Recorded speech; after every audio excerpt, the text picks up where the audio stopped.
எல்லாருக்கும் வணக்கங்க. என் பேர் ஷாஹின். என்னுடைய YouTube channel inner piece hub. Welcome to inner piece hub. இன்றைக்கி நம்ம என்ன புக் ரிவ்யூ பண்ண போகிறோம் அப்படின்னு நீங்கள் பார்த்தீங்கன்னா, don't believe everything you think, Joseph நோயன் அப்படின்றவர் எழுதின இந்த ஒரு உளவியல் ரீதியான ஒரு புத்தகம்தான். நீங்கள் சிந்திப்பது அனைத்தும் நம்பி விடாதீர்கள். கரெக்டு தானே? சம்டைம்ஸ் நம்ம ஜஸ்ட் பாசிங் க்ளவுஸாக போகக்கூடிய ஒரு தாட்ஸை எடுத்து வலுக்கட்டாயமாக பிடிச்சி வச்சுக்கிட்டு நம்ம அதை ஓவர் திங்கிங் பண்ணிக்கிட்டு நம்ம இந்த டிப்ரெஷன் ஆன்சைட்டிக்குள்ளே போயிருப்போம். நிறைய டைம் நம்மளே இதை உணர்ந்திருப்போம். ஜஸ்ட் நம்ம சும்மா உட்காந்துட்டு இருக்கும்போது நம்மளை கடந்து போகக்கூடிய அந்த தாட்ஸை அது டெஃபினட்டாக நம்ம பாசிட்டிவ் தாட்ஸை எடுத்து வச்சு நம்ம ரிவ்யூ பண்ண போகிறதே கிடையாது. அதெல்லாம் நம்ம கண்டுக்கவும் மாட்டோம். நம்ம எடுக்கக்கூடியது எல்லாமே அந்த நெகட்டிவ் தாட்ஸ் தான். அதை தான் நம்ம எடுத்து வச்சுட்டு அது என்னுடையது, அது நான் அப்படிங்கிறத அதுக்கு ஒரு அடையாளம் கொடுத்து நம்மளே அதை ஓவர் திங்கிங்குள்ளே போகிறதுங்கிறது ஸோ ரொம்ப பெரிய ஒரு விஷயந்தான். எல்லாருக்குமே அதை லைஃப்பில் நம்ம எக்ஸ்பீரியன்ஸ் பண்ணியிருப்போம். ஸோ அதை பற்றி தான் இவரும் இந்த புத்தகத்தில் சொல்லியிருக்காங்க.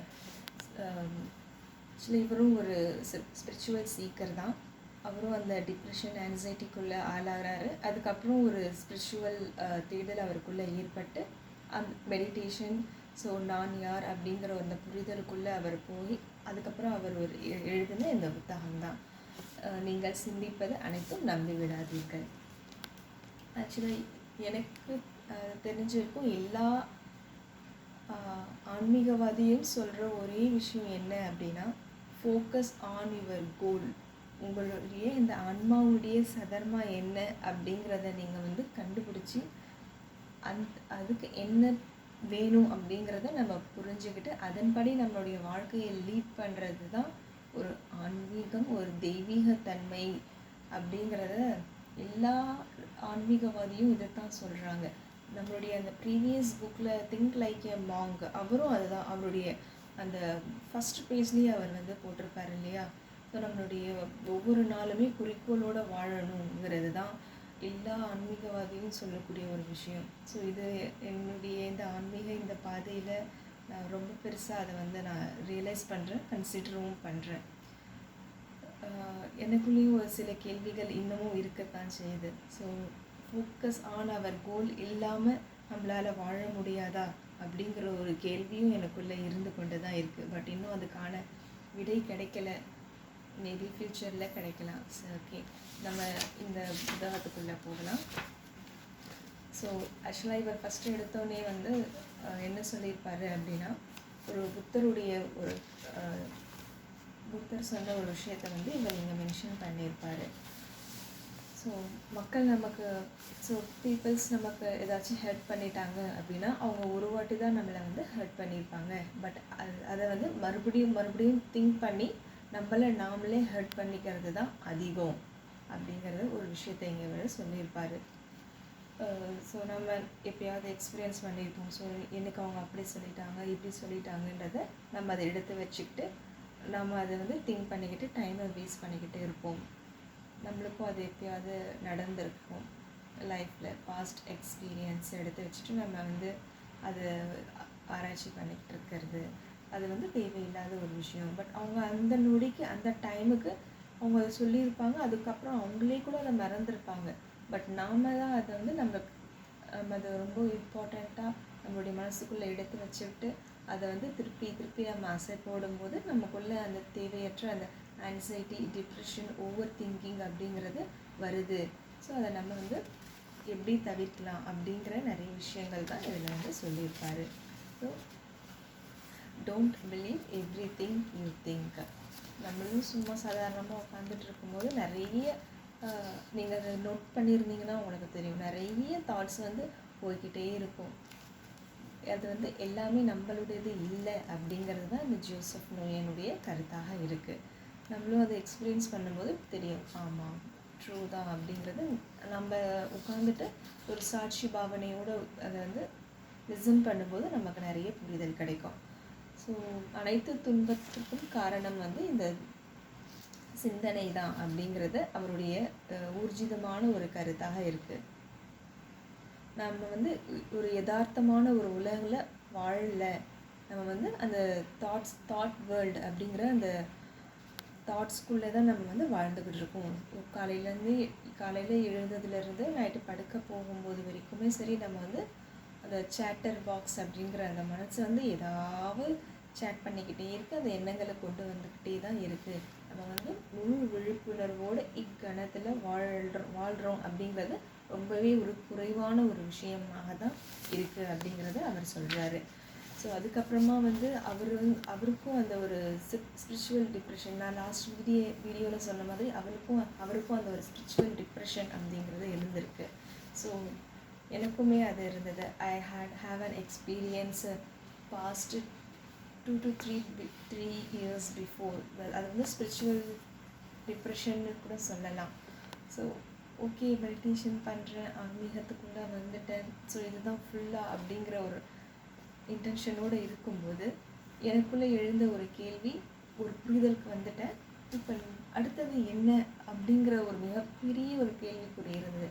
நான் லாஸ்ட் வீடியோலையும் நான் சொல்லியிருந்தேன், இவ்வளோ பெரிய வாழ்க்கை, now I am just 29, so இன்னும் இவ்வளோ பெரிய வாழ்க்கை இருக்கே, இன்னும் நான் வாழணுமே, எப்படி வாழ்கிறது, பெருசாக எதுவும் இல்லையே அப்படிங்கிற மிகப்பெரிய ஒரு கேள்வி எனக்குள்ளே எழுந்தது. ஒரு மிகப்பெரிய ஒரு கேப் என் லைஃப்பில் இருந்தது. ஸோ நான் பார்க்கில் வாக்கிங் போகும்போதெல்லாம் அந்த ஓல்ட் ஏஜ் பீப்புள்ஸை பார்க்க ரொம்ப ஆச்சரியமாக பார்த்துட்ருப்பேன். இவங்க எப்படி இவ்வளோ பெரிய வாழ்க்கை இவங்க எப்படி வாழ்ந்துருப்பாங்க, போய் கேட்க முடியாது, பலார்னு அடிச்சிடுவாங்க இல்லையா. பட் எனக்குள்ளே எழுந்த அந்த கேள்வி, அவங்களெல்லாம் ரொம்ப ஆச்சரியமாக பார்க்க ஆரம்பித்தேன்.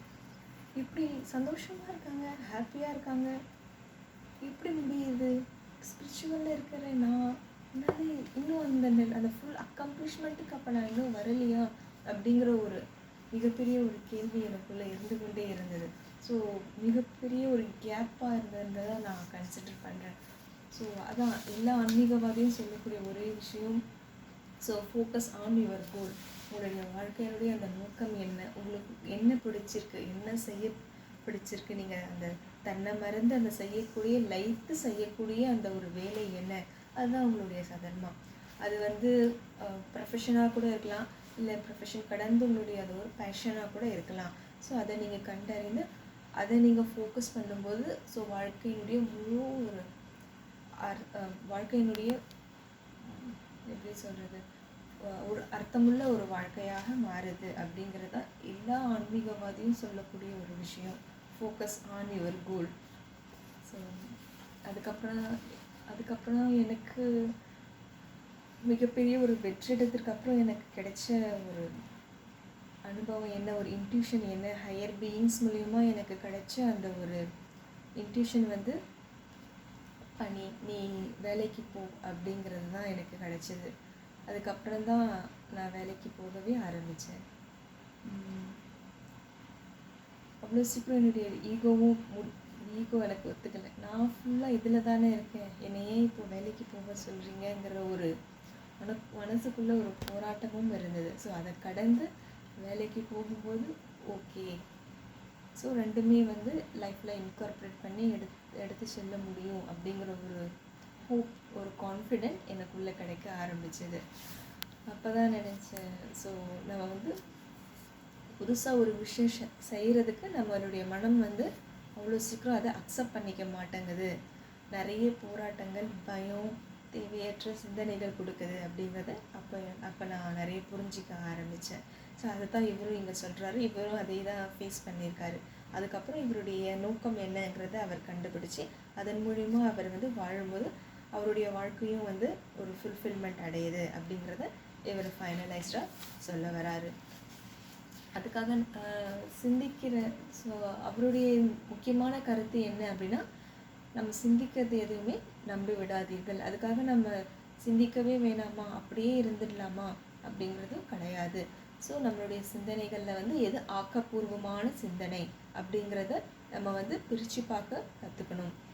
ஸோ அதுக்கு வந்து நிறைய நம்ம வந்து மெடிடேஷன் பண்ணும்போது நிறைய எது நம்மளுக்கு தேவையானது, எது தேவையில்லாததுங்கிறது நம்மளுக்கு இன்ட்யூஷன் மூலிமா நம்மளுக்கே அது தெரிய வரும்போது நம்ம ஒவ்வொன்றா அந்த இன்ட்யூஷன்ஸ் நம்மளுக்குள்ளேயே நம்மளுக்கு அதை அதிகரிக்க ஆரம்பிக்கும். அது அதிகரிக்க ஆரம்பிக்க நம்மளோட லைஃப்பை வந்து ரொம்ப ஒரு சரியான பாதையில், ஒரு பர்பஸ்ஃபுல்லான ஒரு பாதையில் அதை நம்மளை கொண்டு போகும் அப்படிங்கிறத ஜோசப் நோயன் சொல்லியிருக்காரு.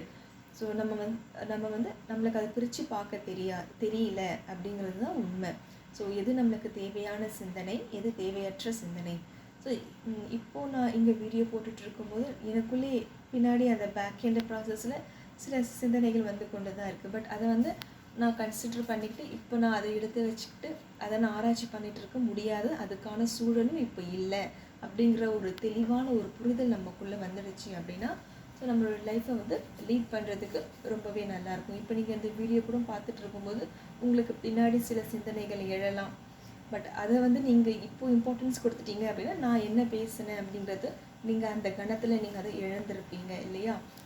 ஸோ அதுதான் நம்மளுக்கு அந்த மூமெண்ட்டில் நம்மளுக்கு இப்போ என்ன தாட் வேணும், இப்போ நான் என்ன செய்ய போகிறேன், இப்போ நான் என்ன செய்யணும், அதுக்கான ஆக்கப்பூர்வமான தாட்ஸ் மட்டுமே நம்ம வந்து ஃபில்டர் பண்ணி எடுத்துகிட்டு அதுக்கு உண்டான ஆக்ஷனை நம்ம இறங்கும்போது நம்மளுடைய லைஃப் வந்து ஒரு பீஸ்ஃபுல்லாகவும் பர்பஸ்ஃபுல்லாகவும் இருக்கும் அப்படிங்கிறது தான் இவர் வந்து ஃபைனலைஸ்டான ஒரு கருத்து. ஸோ இந்த புத்தகத்தை பற்றி நிறைய ரொம்ப லென்த்தியாக போகும். பட் நீங்கள் இந்த புத்தகம் இன்னும் படிக்காமல் இருந்தீங்க அப்படின்னா நிச்சயமாக இந்த புக்கை வாங்கி படிங்க. ஒரு உளவியல் ரீதியான ஒரு புத்தகம் தான். ஸோ நான் யார், அதை கடந்து அந்த எழக்கூடிய இந்த சிந்தனைகள் நம்ம வந்து டெய்லி நோட் பண்ணும்போது நம்மளுக்கு எவ்வளோ தேவையற்ற சிந்தனைகள் வருது அப்படிங்கிறத நம்ம ஈஸியாக ஐடென்டிஃபை பண்ணி எது வேணும், எது இக்னோர் பண்ணிடணும் அப்படிங்கிற ஒரு புரிதல் கிடைக்க ஆரம்பிக்கும் போது நமக்குள்ளே அந்த பாசிட்டிவ் தாட்ஸ், மோட்டிவேஷனாக இருக்கட்டும் சரி, நம்மளுடைய ஃபோக்கஸ் ஆன் கோலாக இருக்கட்டும், ஸோ பீஸ்ஃபுல்லான ஒரு லைஃபை, ஹாப்பி ரிலேஷன்ஷிப்பாக இருக்கட்டும், ஸோ எல்லாத்துக்குமே வந்து அது ரொம்ப வந்து ஒரு முன்னேற்றத்தை தரக்கூடிய ஒரு புத்தகமாக தான் இது அமையுது. ஸோ இதுதான் இந்த புக்கில் வந்து நான் சொல்லக்கூடிய கருத்து எல்லாமே இந்த புக்கில் சொல்லிட்டேன்னு நான் நம்புகிறேன். ஸோ நீங்களும் ஃப்ரீயாக இருந்தீங்க அப்படின்னா இந்த புத்தகத்தை வந்து படித்து பாருங்கள். ஸோ நம்ம சிந்திக்காமல் இருக்கும்போது தான் அடுத்து என்ன செய்யணும் அப்படிங்கிற ஒரு உண்மையான புரிதலே அதுக்கப்புறம் தான் நம்மளுக்கு வரும். அதுக்கப்புறம் தான் நம்ம வாழவே ஆரம்பிப்போம் அப்படிங்கிறது தான் இந்த புத்தகத்தினுடைய ஃபைனலைஸ்டான ஒரு கருத்து. ஸோ இந்த புக்கு எனக்கு ரொம்பவே இம்பார்ட்டண்ட்டாக இருந்துச்சு. அதுவும் எஸ்பெஷலி நான் ஸ்பிரிச்சுவல் டிப்ரெஷன் அந்த ஒரு கேப் அதை ஃபேஸ் பண்ணும்போது இந்த ஒரு புத்தகம் வந்து எனக்கு ரொம்ப ஒரு கிஃப்டாகவே அமைந்துச்சுன்னு நான் சொல்லுவேன். ஜோசப் நோயன் அப்படின்ற ஒரு எழுதின இந்த ஒரு புத்தகம். ஸோ சிந்திப்பது அனைத்தும் நம்பி விடாதீர்கள் அப்படிங்கிறது ரொம்பவே இம்பார்ட்டண்ட் அப்படிங்கிறத லைஃப்பில் நான் புரிஞ்சிக்க ஆரம்பித்தேன். ஸோ இன்னமும் எனக்கு சில அன்வான்டான தாட்ஸ் வரும்போது அதை வந்து அழகாக நீக்கிட்டு ஸோ இது எனக்கு வேணும் வேணாம் அப்படிங்கிறத ஒரு புரிதல் கொண்டு என்னுடைய வாழ்க்கையும் இது ரொம்ப அர்த்தமுள்ள வாழ்க்கையாக இந்த புத்தகம் வந்து அமைச்சு கொடுத்துருக்கு. ஸோ அவ்வளோதான். நான் இந்த புத்தகத்தில் எக்ஸ்பீரியன்ஸ் பண்ண விஷயங்கள் நான் அதில் ஷேர் பண்ணியிருக்கேன். ரொம்ப ஷார்ட்டாக தான் ஷேர் பண்ணியிருக்கேன். இந்த புக்கு ரொம்பவே ஹெல்ப்ஃபுல்லாக இருக்கும். நீங்கள் படிக்கலை அப்படின்னா நீங்கள் கண்டிப்பாக அந்த புத்தகத்தை வாங்கி படிங்க. தமிழ்லேயும் இருக்குது, இங்கிலீஷ்லேயும் இருக்குது. ஸோ ஜஸ்ட் நம்மளுக்கு எப்பயாச்சும் அந்த நெகட்டிவ் தாட்ஸ் வரும்போது இந்த புத்தகத்தினோட பேரை தான் நான் சொல்லிப்பேன். Don't believe everything you think Shahin அப்படின்னு சொல்லும்போது அந்த தேவையற்ற சிந்தனைகளிலிருந்து விலகி ஒரு பாசிட்டிவான தாட்ஸ்க்கு லைஃப்பை லீட் பண்ணுறதுக்கு ரொம்பவே ஹெல்ப்ஃபுல்லாக இருந்துச்சு. ஸோ அவ்வளோதாங்க. நன்றிங்க. வாழ்க வளமுடன்.